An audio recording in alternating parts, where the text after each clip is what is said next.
Transaction declined. Rent payment. Insufficient funds. I stared at my banking app. Zero balance. Yesterday, I had savings. Today, I was broke. Then, another notification dinged. Instagram.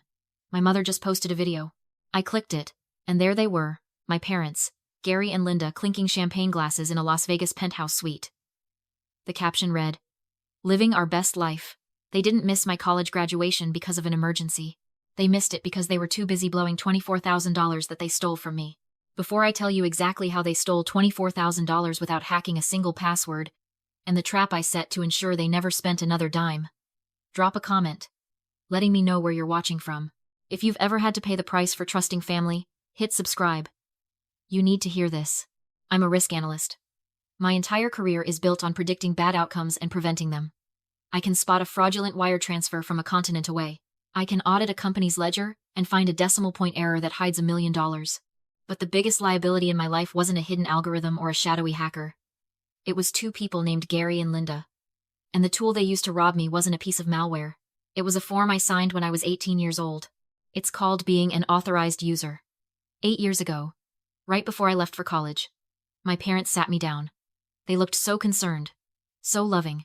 They said, "Morgan, what if you get stranded? What if there's an emergency? Put us on your account, just in case we need to help you." I trusted them. I thought they were my safety net. I didn't realize I was handing them the keys to my financial coffin. For 8 years, that card sat dormant. Until today. I scrolled through the transaction history on my phone, my stomach twisting into a knot. The charges weren't small. They were aggressive. $400 for a spa treatment, $600 at a steakhouse, $2,000 for VIP tickets to a magic show. They hadn't just used my card. They had maxed it out. $24,000 in less than 48 hours. That was every cent of credit I had. That was my down payment on a future. I dialed my father's number. My hands were shaking, not from fear, but from a cold, rising fury. He picked up on the second ring. I could hear the chime of slot machines and the murmur of a crowd in the background. "Gary," I said. I didn't call him Dad. "You drained my credit card. You maxed it out." I expected a denial. I expected a panic, maybe a lie about how the card was stolen. Instead, I heard him laugh. It was a wet, heavy sound, like he'd already had a few drinks. "Morgan, relax," he said, his voice slurring slightly.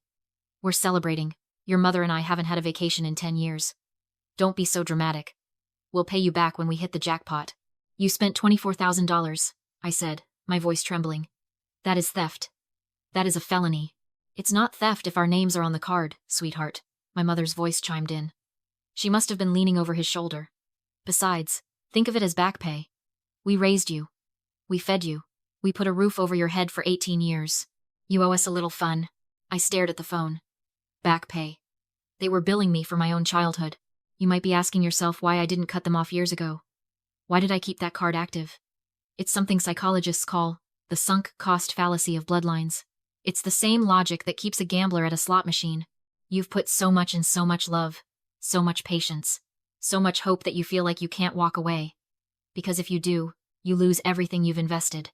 You keep pulling the lever, hoping that this time, they'll finally be the parents you deserve. You tell yourself that their love is just one spin away. But looking at that bank statement, seeing the evidence of their gluttony while I stood in a rented cap and gown with an eviction notice looming, the illusion finally shattered. I wasn't their daughter. I was their retirement plan. I was an investment vehicle they were finally cashing out. "I need that money back," I said, my voice steadying. "Now.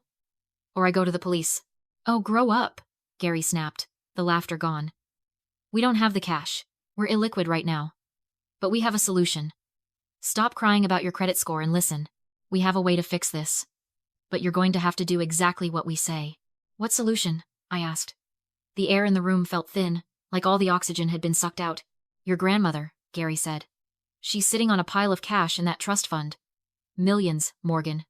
And she's barely lucid half the time. It's just sitting there, waiting for the state to take it when she kicks the bucket." "Grandma is in hospice," I said, my voice ice cold. "She is dying." "Exactly," Linda interrupted, her voice chirpy, as if she were suggesting a new restaurant. "She won't need it much longer. But here's the problem, she's stubborn. She won't release a dime to us. She thinks we're irresponsible. Can you believe that? But she loves you, Morgan.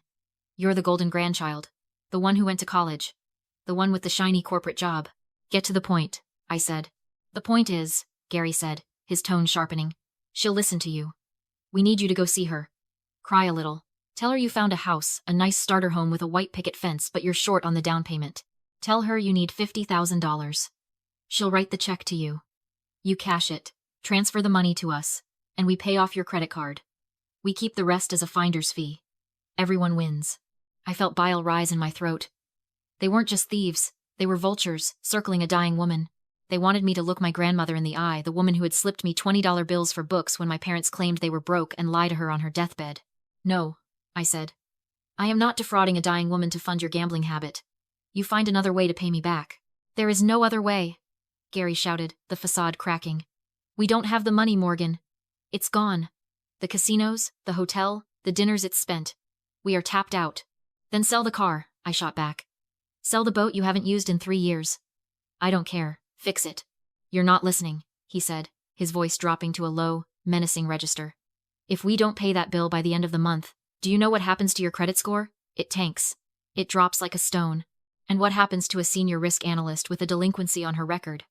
What happens when your firm runs its annual background check and sees you can't even manage your own debt? I froze. He knew. He knew exactly how my industry worked. In the world of high finance risk assessment, personal financial liability is a fireable offense. If I looked like a credit risk, I was a security risk. You lose your job, Linda said softly. You lose your apartment. You lose that fancy new life you think you're so much better than. Unless you help us. It wasn't a request, it was a hostage negotiation. They were holding my entire career at gunpoint, fingers on the trigger, smiling like they were doing me a favor. So that's the deal? I asked, my voice devoid of emotion. I help you rob Grandma, or you ruin my life? We're helping you save your life, Gary corrected. Think about it. We'll be in Chicago on Sunday. We can have a nice family dinner, go over the details, and make sure you get your story straight before you see her. Don't be stupid, Morgan. Family helps family. The line went dead. I lowered the phone. I didn't scream. I didn't throw it against the wall. I walked over to my desk, opened my laptop, and pulled up my bank statement again. Negative balance. Pending charges. The numbers stared back at me, red and angry. They thought they had me cornered. They thought I was the scared 18-year-old girl who just wanted their approval. They forgot what I do for a living. I assess threats. I calculate exposure. And when I find a liability that cannot be mitigated, I eliminate it. I wasn't going to let them ruin me. And I wasn't going to let them touch my grandmother. I picked up my phone and dialed a number I hadn't used in years. It rang once, twice, 3 times. Lawyer Sterling. A gruff voice answered. Mr. Sterling, I said. This is Morgan. We need to talk about my parents. And we need to talk about my grandmother's trust. I called Gary back 10 minutes later. My voice wasn't shaking anymore. It was flat, hollowed out. The voice of a daughter who had finally been broken. Fine, I said. I'll do it. But I'm not going in blind. We need to meet for dinner. I need to know exactly what to say to her. Word for word. If I mess this up, we all lose. That's my girl, Gary purred.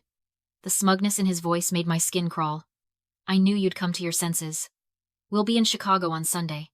I booked a private room at the Vault. Steak and wine. We'll celebrate our future. He thought he had won. He thought he had bullied me into submission. He didn't realize he had just scheduled his own arraignment. I hung up and drove straight to Mr. Sterling's office. Sterling wasn't a fancy corporate lawyer with a glass office. He was an estate attorney who worked out of a brownstone that smelled like old paper and pipe tobacco. He had managed my grandmother's affairs for 30 years. He looked at me over his spectacles, his face etched with deep lines of concern. They want you to do what? He asked, his voice low and dangerous. They want me to trick her, I said. They want me to tell her I'm buying a house so she'll sign a disbursement check. They're going to take the money to pay off their debts and keep the rest. And they threaten to destroy my career if I don't help them. Sterling stood up and walked to the window. When he turned back, he wasn't looking at me like a lawyer. He was looking at me like a prosecutor. Morgan, there's something you need to know, he said. I'm not just the executor of the estate. 2 months ago, when your grandmother's health declined, the court appointed me as her guardian ad litem. Do you know what that means? I shook my head. It means I am legally responsible for protecting her from exploitation, he said. It also means I am a mandatory reporter.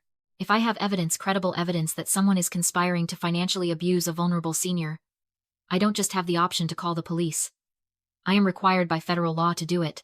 I don't have evidence yet, I said. Just a phone call. It's their word against mine. Then we get the evidence, Sterling said. He opened his desk drawer and pulled out a digital recorder, then hesitated. No, that's too risky. If they find a wire, they'll destroy it. We need something they can't break. I have a better idea, I said. I pulled out my phone and my AirPods Pro. I showed him the settings. Transparency mode, I explained. It uses the microphones on the outside of the earbuds to amplify the sound in the room so the wearer can hear, but it also transmits that audio back to the phone. If I'm on a call, the person on the other end hears everything in the room as clearly as I do. And the recording? Sterling asked. I won't record it on the phone, I said. I'll set up a live stream to a secure cloud server. The moment the audio is captured, it's uploaded instantly. Even if they smash the phone, even if they throw it in the river, the file exists the second it happens. Sterling nodded slowly. A grim smile touched his lips. I'll be on the other end of that call, Morgan. I'll be listening. The very second they confirm their intent to defraud her or harm her care, I will intervene, and I will bring the full weight of the state of Illinois down on them. Sunday night arrived. I dressed carefully. A modest blouse, hair down.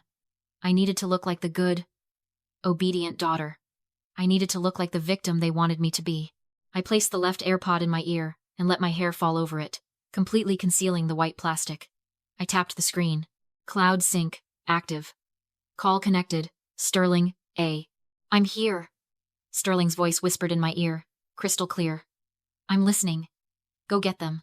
I took a breath, smoothed my skirt, and walked into the vault. The private dining room at the vault smelled of aged leather and truffle oil. It was a soundproof glass box, designed for backroom deals and illicit affairs. Tonight, it was the stage for a confession. Gary sat at the head of the table, scanning the wine list like a king surveying his domain. He ordered a bottle of Cabernet that cost more than my first car. Linda was busy adjusting her diamond earrings in the reflection of her spoon. They looked comfortable. They looked like people who had gotten away with it. I took my seat. The AirPod in my left ear hummed with a faint static, the sound of Lawyer Sterling breathing on the other end of the line. I'm sorry, I said. The words tasted like ash. I overreacted about the credit card. I was just stressed about work. You guys are right. Family helps family. Gary slammed the menu shut and grinned. It was the smile of a predator who sees the prey expose its throat. I knew you'd come around, Morgan, he said, reaching across the table to pat my hand. His palm was damp. You're a smart girl. You know how the world works. You scratch our back. We keep your little secret from your boss. Exactly, Linda chimed in. We're doing this for you, really. To protect your future. I poured the wine. My hand didn't shake. I watched the dark red liquid fill their glasses, thinking about the poison I was about to serve them. There is a specific kind of agony in feigning submission to the people who abuse you. It's not just lying. It's a physical contortion. You have to shrink. You have to soften your eyes when you want to glare. Unclench your jaw when you want to scream. You have to smile while every instinct in your body is screaming, run. I raised my glass. To the plan, I said. To the legacy, Gary corrected, clinking his glass against mine. He took a long drink, wiping his mouth with a linen napkin. All right. Let's get the story straight. Tomorrow, we go to the hospice center. You go in alone. You're crying. You tell her you found the perfect house, but the seller needs cash now. You tell her it's a distress sale, a once-in-a-lifetime deal. And the check? I asked. She writes it to me. Directly to you, Linda said. Ask for 50, 60 if you can. Once it clears, wire 50 to us to cover the debt. Keep the rest, your commission. I needed them on record. But what about Grandma? I asked carefully. If the trust drains, they'll kick her out of hospice. Gary laughed, slicing into his steak. That place is bleeding us dry. $5,000 a month for Jell-O and a parking lot view? We're stopping the bleeding. Where will she go? State facility on 9th, he said flatly. It's free. She's 89. She won't know the difference. So we dump her? We protect the legacy for the living, Gary snapped. That money is ours. Did you get that? I whispered. Gary frowned. What? I removed the AirPod and set it on the table. I switched my phone to speaker. I got it. A voice said calmly. Loud and clear. Gary went pale. This is Thomas Sterling. The voice continued. Court-appointed guardian ad litem for your mother. You've just confessed to elder abuse, wire fraud, and grand larceny. Police are en route. Your assets are frozen. Gary grabbed my phone and smashed it against the wall. Silence. Then he locked the door. He picked up his steak knife. This is what psychologists call an extinction burst. The moment a narcissist realizes control is gone and escalates to violence. You think a recording matters if you're not alive to testify? He hissed. He lunged. I backed away, grabbed a wine bottle, smashed it, and raised the jagged glass. You're already done, Gary. The recording is in the cloud. He charged. The door exploded inward. 2 waiters tackled him. The knife skidded across the floor. Sirens followed. At the precinct, Sterling confirmed the charges.